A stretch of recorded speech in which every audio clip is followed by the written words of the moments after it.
ከርታታ ኮከቦች። ደራሲ ማዕበል ፈጠነ።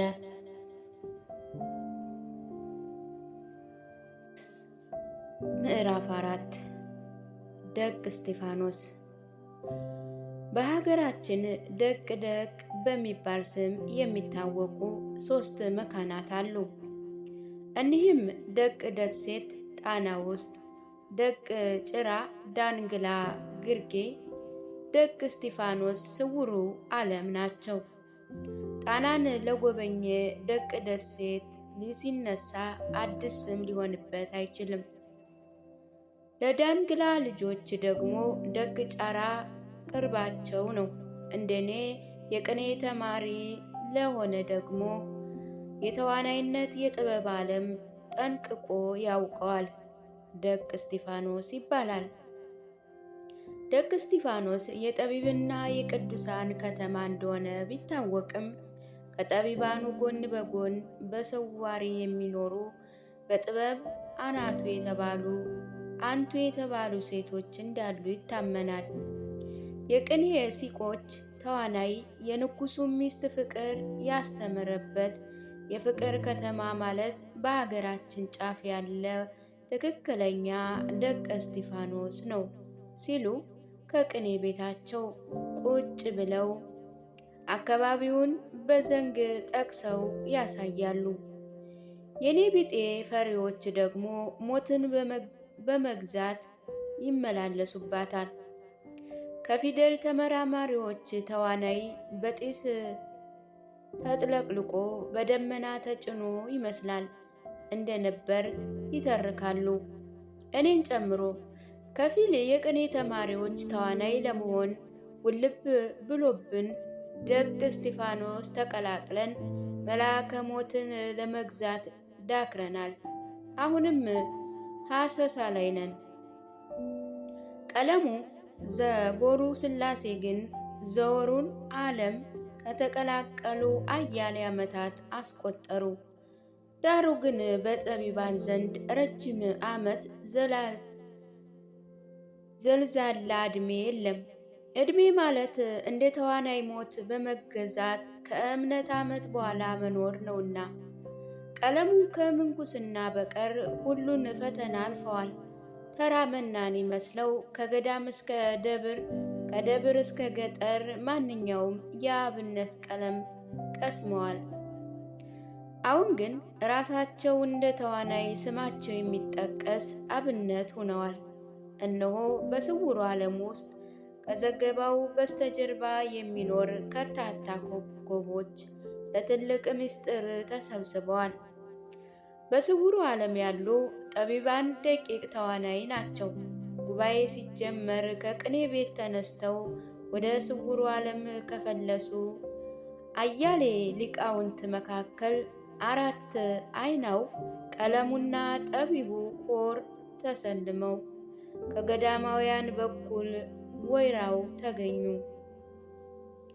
ከዓለምም ከገዳምም ዘወር ብለው ዕውቀት የቀመሱ ደግሞ ደቀኛው ታደሙ። ጉባኤ ሲጀመር የጉባኤ መሪ 4 አይናው ቀለሙ ዘቦሩ ሥላሴ ነበሩ። ውይይቱን እንዲህ ሲሉ ከፈቱት። ከቦሩ ሥላሴ እስከ ደብረ ቢዛን ተንከራትቼ የአብነት ቀለማትን ቀስሜ በመጨረሻ ወደ ስውሩ ዓለም ስመጣ ይህ ዓለም ምስጢሩ የተጠበቀ እንደ ስሙ ስውር ዓለም ነበር። ከቅኔ ተማሪዎች በቀር ማንም የማይደርስበት ስውር ዓለም ሳገኝ አባቴና እናቴን ረሳኋቸው። የመጨረሻ ልጃቸውን የነበርኩ። ለእናቴ የተለየ ተሰጥኦ አላት። የአምባሰልን ዜማ ስታንጎራጉር ልብ ትሰልባለች። እድል ቀብራት ቀረች እንጂ እንደ ወሎየዋ ዜመኛ ነበረች። በተለይ አባቴ የሚረሳ ሰው አልነበረም። እንደ አካልዬ ዘሩ ሜዳ 4 አይና ሊቅ ነበረ። አቡሻህሩን የቀጸለ ከአቡነ ጴጥሮስ ጋር ነው። ከአቡነ ጴጥሮስ ጋር ከአካልዬ መጽሐፍ ቤት አብረው ነበሩ። አቡነ ጴጥሮስ ለሰማዕት ሲሆን አባቱ ሚስት አገባ። ከዚያን እኔ ተወለድኩ። አባቱ እግር ስር ቁጭ ብዬ ቀለም ያጠናው አደግኩ። እግሬ መንገዱን አባቴ ታሪክ እያስጠናኝ አሳደገኝ። የታላላቆችን ታሪክ ነው ያስተማረኝ። ጽፌ ያላስተማረውት ምርጥ ምርጥ የሊቆች የሕይወት ጡማር ከእጄ ላይ ይገኛል። ወደዚህ ዓለም ባልመጣ ኑሮ ደራሲ ሆን ነበር። በእርግጥ አሁንም ራሴን ከደራሲ እኩል እቆጥረዋለሁ። የጻፍኩት ባይታተም ከእጄ ላይ የሊቆች ምዕድ አለ። አባቴ ሲናፍቀኝ ያንን አነባለሁ። አባቴ ካጠገቤ ቁጭ ብሎ የሚያወጋኝ ይመስለኛል። እንደምታውቁኝ ወደ ስውሩ ዓለም የመጣው ዘመን ብዙ ነው። ይህንን ያልኩ ሀያሌ ዘመን የኖረበትን ምስጢር ሁላችሁም ታውቃላችሁ። ዛሬ መናገር የፈለግኩት ግን ስለ አባቴ አይደለም፣ ነገሬ ሌላ ነው ብለው ከርታታ ኮከቦችን በሰይፍ ተመለከቷቸው። የአራት አይናው ብስል ሐሳብ ለመስማት ቋምጠዋል። ከዛሬ ጀምሮ ወደ ስውሩ ዓለም የሚቀላቀሉ ሰዎች መታገድ አለባቸው። እንዳይገቡ ይከልከሉ። ቅኔ ቤቱን የረገመ አስኳለ ተማሪ ሁሉ እየመጣ ስውሩን ዓለም እየሰለለ ስለሆነ በራችንን እንዝጋ፣ ስውሩ ዓለም ይከርቸም። ድሮ ከመሃል ሀገር ሊቆች ሲመጡ ተቀብለን በፍቅር አስተናግደናቸው፣ ከዛሬ ጀምሮ ግን ብናቆም የተሻለ ይመስለኛል። የስውሩ ዓለም ምስጢር በመሃል ሀገር መወራት ስለጀመረ ወደ ስውሩ ዓለም የሚመጡ እየበረከቱ ነው። የኔ ቢጤዎች ጭምር ከሞት ለማምለጥ ህብስት መናውን ለመሰልቀጥ ስውሩን ዓለም ሐሰሳ ጀምረዋል። እነሱን ተከትለው ነገ እነማን እንደሚመጡ አናውቅም። አገራችንን የሚቀርሱ ባዕዳን እንደሚመጡ ስህተት ብለው ሲገቡ ሊገቡም ይችላሉ። ወደዚህ ዓለም የሚመላለሱ ሰዎች እኛን መስለው መኖር ስለማይችሉ ከአሁን ሰዓት ጀምሮ ወደ ስውሩ ዓለም መግባት የለባቸውም። ተስማምተን እንዝጋው አሉ አራት አይናው ቀለሙ በመጀመሪያ ዕለት ጉባኤ በንግግር ሲከፍቱ። ከአራት አይናው ቀለሙ ቀጥሎ ከጉባኤ መካከል ቀድመው የተነሱት ከርታታ ኮከብ ደቀኛው ነበሩ። ደቀኛው ከስውሩ ዓለም ተነስተው ወደ መሃል ሀገር ብቅ እያሉ አንዳንድ ቁም ነገር እየከተቡ ወደ ስውሩ ዓለም ይመለሳሉ። ዘላለም ከርታታ ናቸው።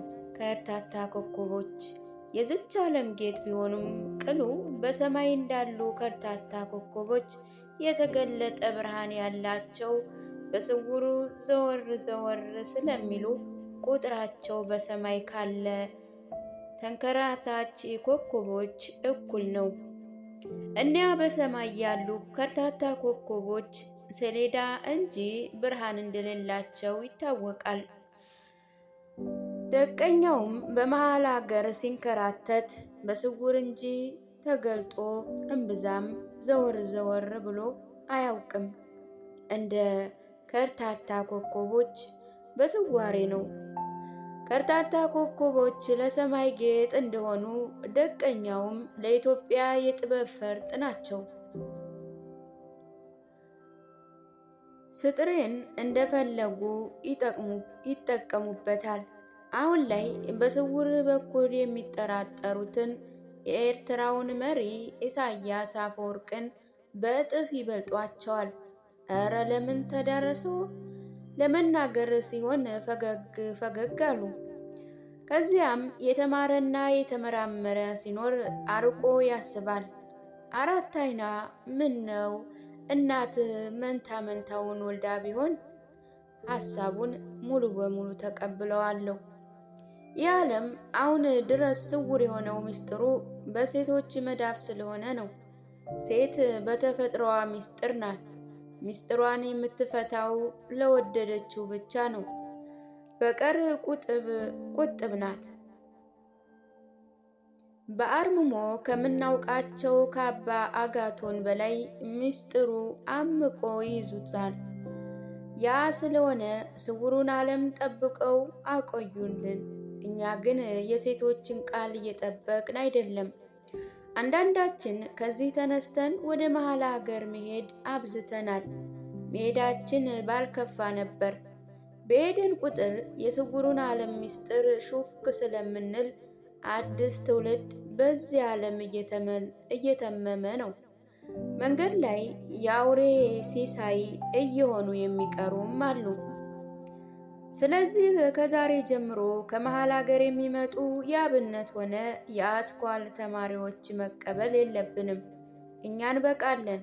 በዚህ ስውር ዓለም ያለን ጠቢባን ከበቂ በላይ ነን አሉ ደቀኛው። ቀጥሎ ወይራው ተነሱ። በዕድሜ የመጨረሻ አረጋዊ ናቸው። መሃል ሀገር ቢሆን ኑሮ ሙተው ተቀብረው ይረሱ ነበር። እንደ ተዋናይ ስውሩን ዓለም ተቀላቅለው በመኖራቸው መልአከ ሞት ረስቷቸዋል። ከዕድሜያቸው ብዛት የተነሳ ወይራው የሚል ቅጽል ስም አላቸው። ወገባቸው እንደ ወይራ ዛፍ ተጥመዝምዞ ይኖራል። አጥንታቸው ደርቋል። የሚይዙትም ቆልማማ ከዘራ ሲሆን ከወይራ እጽ የተገዘረ ከዘራ ነው። ሲመለከቷቸው የነገር ሰው ይመስላሉ፣ ዳሩ ግን አይደሉም። ቆልማማውን ወይራ ከዘራቸውን ተደግፈው እንደተነሱ ቀጠሉ። ያላችሁት ነገር ሁሉ ጥቂት እውነት አለው። ነገር ግን ሴቶችን ማስፈቀድ አለብን። የዚህ ስውር ዓለም ቤዛቸው ሴቶች ናቸው። እኛ የመጣኑ ሴቶች ስላሉ ብቻ ነው። አሁን ድረስ ከሞት አፋፍ ያመለጡን በሴቶች ጥበብ በኩል ነው። ሴቶች የመልአከ ሞት መክቻ ባይሰጡን ኑሮ ሞት እንደ ጭልፊት ልፎ ይጨርሰን ነበር። ከመወሰናችን በፊት ከሴቶች ጋር እንማከር። እነርሱ ከተስማሙ ወለ የቅኔ ወለ አስኳለ ተማሪ ወለ የገዳም መናይ ምንም ድርሻ እንደሌለ እናደርጋለን። እንደምታውቁት ጃንሆይ ያህል ሰው ከልክለናል። እኛ ተሰውረን ዝም ስንል ሞርካን ደጅ መጥናት ሲነሻ ለሽናሽ እንደ ተንጎራዶ እናውቃለን። ነገር ግን ሙርኮ ዘሽናሽም ልቡን የሰጣቸው አይመስልም። ከጥበቡ ነፍጓቸዋል። እኛም የስውሩ ዓለም ምስጢር መጠበቅ አለብን። ወደ መሃል ሀገር ሂደን ካላወራንና ወደዚህ የሚመጣውን ኮበሌ ካልተቀበልን የድፍኑን ዓለም ከሴቶች ጋር መምከር ዝም ጭጭ እንል። እኛ በሰዋሬ ከኖረን ደግሞ ማንም ሊያገኘን አይችልም አይሉ። ወይራው ተናግሮ ቁጭ ሲል ጠቢቡ ሆር ተነሳ።